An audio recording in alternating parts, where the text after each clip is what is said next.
Hey, salut tout le monde, j'espère que vous allez bien.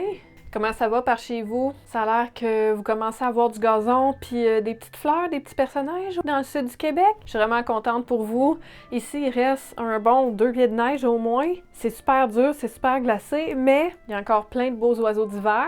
Donc, malgré que l'hiver dure 7 mois par chez nous, je me compte quand même chanceuse. De mon côté, ça va pas pire, quoique je me sens quand même pas mal ventreuse ces temps-ci. Bon, je suis quand même habituée à ça, ça fait partie de mon quotidien, c'est le principe d'une maladie chronique. Puis bon, il y a des journées meilleures que d'autres. Mais en général, ça va bien, puis je suis de bonne humeur. Je me sens vraiment de plus en plus confiante à propos d'une décision que j'ai récemment prise, et puis j'en ai parlé à mes proches. J'ai décidé de m'inscrire en mode au CNDF, Campus Notre-Dame-de-Foix, à Saint-Augustin-de-Desmaures. Si tout va bien, je vais commencer en août, et si ça se passe bien, d'ici un peu plus d'un an, je devrais décrocher ma première expérience de travail dans le milieu de la mode. C'est sûr que j'ai beaucoup de choses à considérer, à réfléchir puis à préparer. Je pourrais toujours changer d'idée, mais je suis très confiante. Mais ça pourrait être intéressant de faire du contenu vidéo sur YouTube sur mon expérience scolaire. En tout cas, c'est juste un paquet d'options de plus sur ma table, fait que je suis super contente. À 34 ans, je vais sûrement être l'aînée de mon groupe, mais vous savez quoi, il n'est jamais trop tard pour se réaliser. Je sais que c'est pas offert à tout le monde, puis que j'ai beaucoup de privilèges, mais on n'est jamais trop vieux pour apprendre, puis ça va être une belle aventure. Dans les dernières semaines, j'ai publié un tutoriel de couture sur un pantalon de pyjama. C'était la première de 2 parties sur le patron Butterick 6837. Le voici. Aujourd'hui, je vais entamer la deuxième partie, soit le haut du pyjama. Ça va être la chemise de pyjama. Au milieu ici, la vue CF. C'est celle qui est en blanc au milieu. Puis c'est la même vue que celui qui est en bleu juste à côté d'elle. Mes morceaux de tissu sont déjà tous découpés et préparés, donc je suis prête à commencer à bâtir la chemise. Mais avant ça, je dois juste vous montrer comment j'ai fait la semaine passée pour préparer mes entoilages. Je dois finir de préparer certaines pièces qui demandent à être interfacées ou entoilées. Dans ces patrons-là, les patrons du commerce, je dirais moderne, ce qui est recommandé d'utiliser comme interfaçage, très souvent, c'est de l'entoilage thermocollant. Et c'est le cas dans ce patron-là, mais moi, j'aime vraiment pas l'entoilage thermocollant. Je trouve que ça tient pas bien, ça dure pas longtemps, puis j'aime pas ça. C'est beaucoup plus long ce que je vais faire, mais ça vaut vraiment la peine. Ce que je préfère faire, moi, c'est d'entoiler avec un autre tissu. La plupart du temps, je prends de la toile de différents poids, différentes épaisseurs. Dans ce cas-ci, c'est de la toile de lin et coton mélangés. C'est pas le truc le plus rigide, mais c'est quand même plus solide à mon avis que de l'entoilage thermocollant. Je pose mon entoilage en place en faisant des coutures successives au point d'entoilage, comme ceci. Cette toile-là, vous le voyez bien, est rose flash. C'est pas une couleur très saillante. Il y a des chances que ça paraisse et même que la couleur déteigne un petit peu à travers le tissu mode de mon pyjama, mais c'est pas grave. Je m'en fous vraiment parce que c'est vraiment juste pour me tenir au chaud à la maison. Ça a pas vraiment besoin d'être élégant.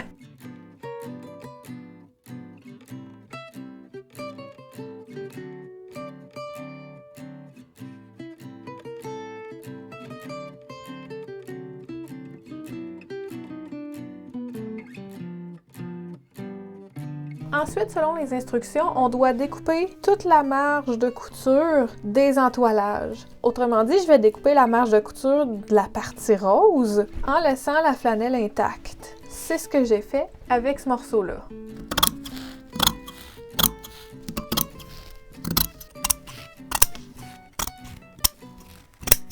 Bon, maintenant que mes entoilages sont tous installés, je suis prête à commencer l'assemblage de la chemise. On va commencer par s'occuper des panneaux avant et arrière. La première chose à faire, c'est de replier les rebords vers l'intérieur autour de mes entoilages. Donc, on fait tout ce rebord-là ici, puis celui-là. Puis après ça, j'ai un panneau marqué pour une poche. Il va y avoir une seule poche sur cette chemise-là, mais c'est bien en masse parce que j'ai pas besoin de grand-chose quand je suis en pyjama. Fait que ce côté-là est déjà fait. Ça, c'est le côté droit. Fait qu'il me reste à faire le côté gauche. Je vais simplement faufiler le morceau en place avec une couture droite temporaire que je vais retirer à la fin. Et puis, je pense qu'après ça, je vais surpiquer ce rebord-là à peut-être 1/4 de pouce du bord, tout simplement pour bloquer toutes ces épaisseurs-là en place.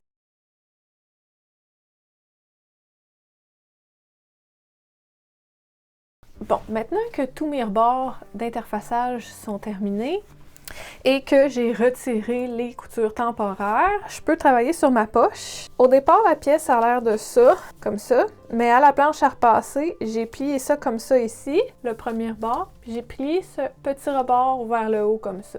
Donc là, je vais juste faire 2 coutures sur le côté à 5/8 de pouce, donc à peu près ici, de chaque côté comme ça. Je mets des épingles juste pour vous montrer c'est où.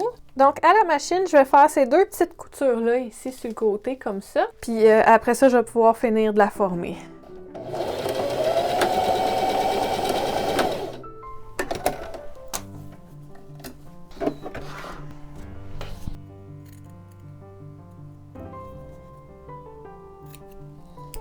Bon, j'ai découpé les valeurs couture dans les coins supérieurs de la poche, ici comme ça. On va aller faire un petit tour à la planche à repasser pour tourner la poche du bon côté. Puis après ça, on va être prêt à la poser sur un des 2 panneaux avant.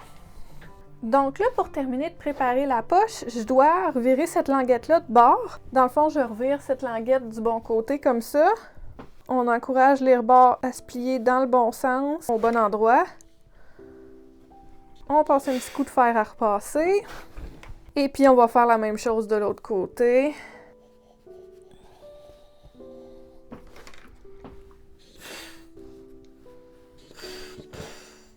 Puis, on va faire la même chose avec le bas.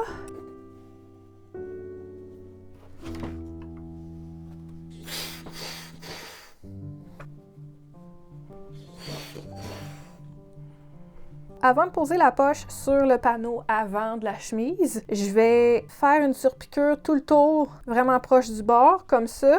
Je vais en faire une ici aussi, comme ça. Et puis après ça, je vais tailler le plus possible la marge de couture pour pouvoir les cacher avec des surpiqûres lorsqu'il va être rendu sur son panneau. Bon, j'ai surpiqué tous mes rebords de poche, comme ça ici, tout le tour. Et j'ai aussi surpiqué le fond du rebord supérieur de la poche. J'ai taillé tout le surplus des marges de couture ici comme ça, pour que ça soit le plus petit possible. Et j'avais déjà marqué sur mon panneau gauche l'endroit où je dois poser la poche. Tout simplement contre cette ligne-là ici.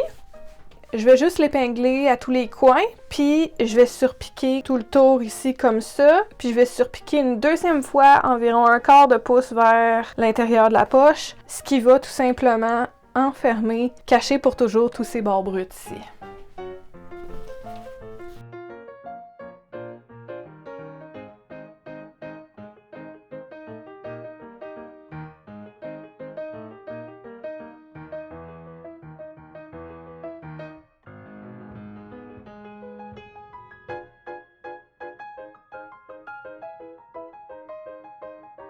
Bon, j'ai terminé mon panneau avec la poche. Voilà. Et puis là, selon les instructions, je suis prête à poser les panneaux avant sur le panneau arrière. Je vais le faire avec des coutures françaises, comme j'ai fait celle du pantalon durant mon dernier tutoriel de couture.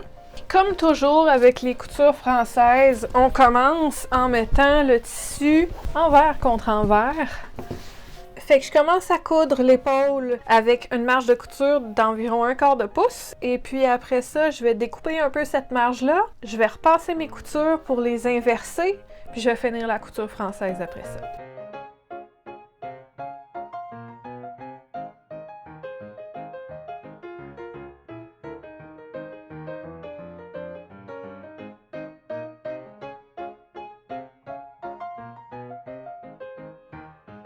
Bon, maintenant que j'ai fini de préparer tous mes panneaux avant et arrière et que je les ai attachés ensemble au niveau des épaules, je suis prête à préparer et installer mon encolure.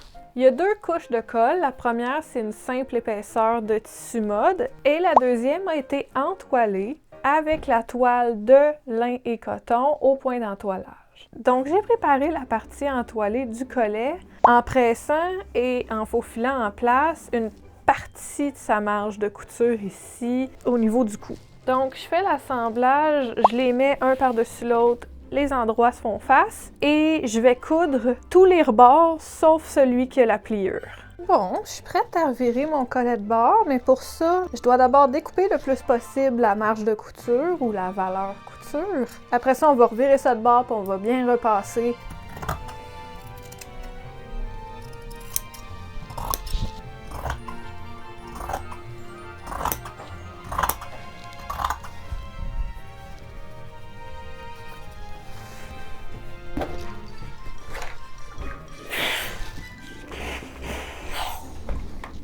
Avant de commencer à poser mon collet sur l'encolure, je dois renforcer celle-ci en la piquant à la machine.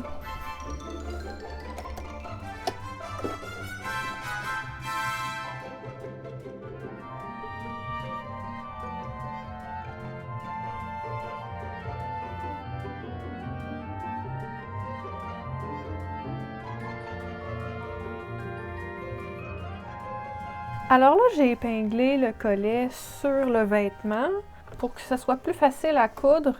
J'ai taillé perpendiculairement les marges de couture du côté du vêtement parce que le tour du col, il est rond, il est courbé, mais le collet lui-même, lui, est droit.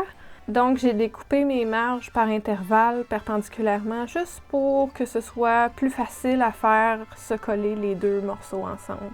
En faisant bien attention de ne pas toucher à ce bout-là ici, ce petit rebord. Donc, toujours en laissant libre le rebord qui a déjà été pressé ici.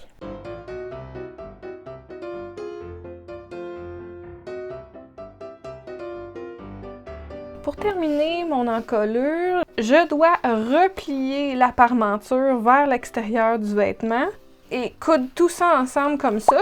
Ça va aller beaucoup mieux si j'entaille la marge de couture à des intervalles réguliers. Ça va aider le tissu à s'assouplir puis à prendre sa forme avec la couture du col qui est, rappelons-le, quand même très droite.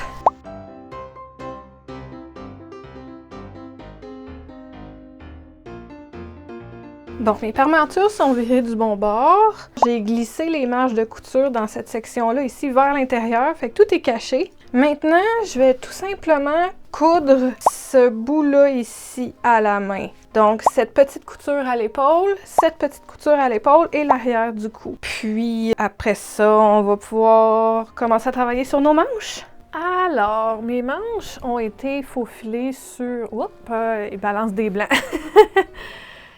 C'est ça qui arrive quand on fait de la couture pour YouTube avec un tissu blanc.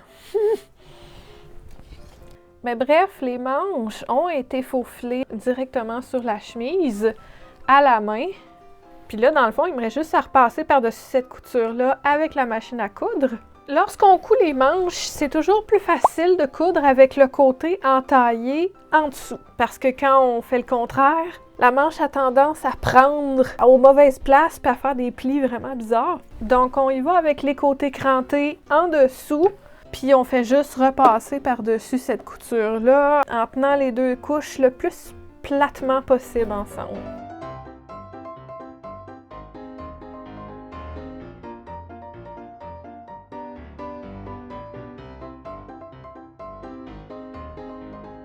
Donc là, mes manches sont posées. L'emmanchure est prête à être finie pour protéger les bords bruts. Puis après ça, je vais pouvoir faire la couture latérale, puis ça va faire la manche en même temps, comme ça. J'ai trouvé 2 bonnes longueurs de ruban de biais double face fait à la main avec un outil comme ceci. Ça se trouve dans tous les magasins de couture. Mes 2 rubans sont pas exactement de la même couleur, mais on s'en fout vraiment. Pour vrai, ça va être à l'intérieur du vêtement. Puis je pense pas que le beige va vraiment apparaître à travers le tissu. Je dois tout simplement tailler l'excès des marges de couture ou de la valeur couture. Et puis après ça, on va prendre le ruban de biais double face comme ceci. On le met par-dessus la marge. Et puis on va coudre ça en place comme ça autour des bords bruts.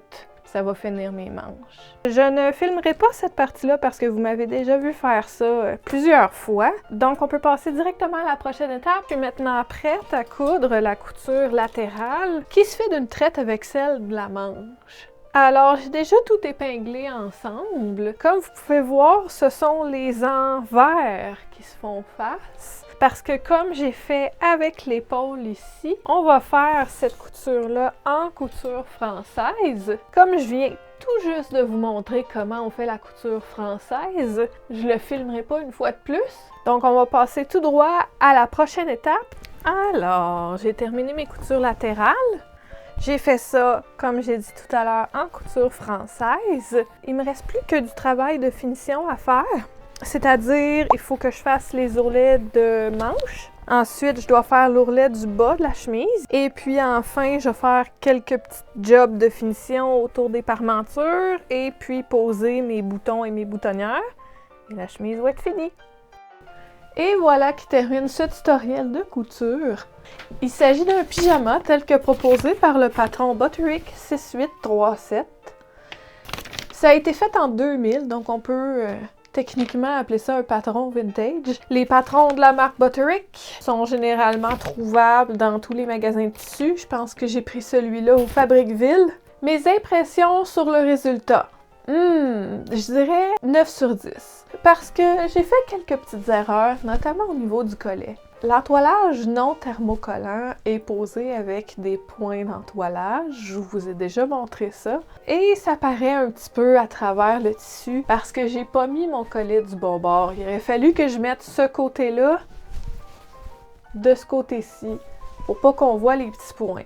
Mais bon, c'est pas très grave parce que de un, le tissu a quand même beaucoup de motifs, c'est des petites fleurs. Fait que les petits points sont blancs sur blanc, ça se cache dans les fleurs, dans le motif. Donc c'est vraiment très discret, on le voit pas vraiment. Et de deux, ça fait plusieurs fois que je dis ça maintenant à propos de ce projet-là, c'est vraiment juste un pyjama. Ça n'a pas besoin d'être beau, ça a juste besoin d'être fonctionnel. À cet égard, 10 sur 10, ça remplit totalement ses besoins. J'ai dormi dedans, puis j'ai fait la grasse matinée dedans, et puis c'est très confortable, c'est très chaud, je peux garder ma fenêtre ouverte, puis j'ai pas froid. C'est de la flanelle de coton, c'est très commun de faire un pyjama avec cette matière-là.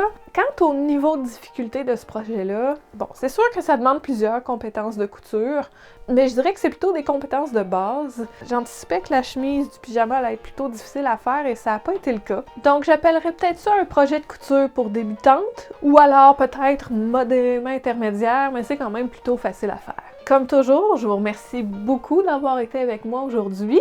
J'espère que vous avez apprécié. Si vous aimeriez continuer à avoir plus de contenu sur tout ce qui est création de mode, costume historique, cottagecore, history bonding et ainsi de suite, je vous invite à vous abonner à cette chaîne. Je suis là pour vous, généralement, les vendredis, pour vous faire part de mes petits projets créatifs. Mon prochain projet de couture, ça va être un waistcoat ou une veste de la fin de l'époque victorienne avec un patron de la compagnie Black Snail Patterns. Je vais mettre un lien vers celui-ci dans la boîte de description ci-dessous pour que vous puissiez savoir à quoi vous attendre. D'ici là, prenez bien soin de vous, buvez de l'eau en masse, desserrez la mâchoire et on se dit à la prochaine fois. Bye!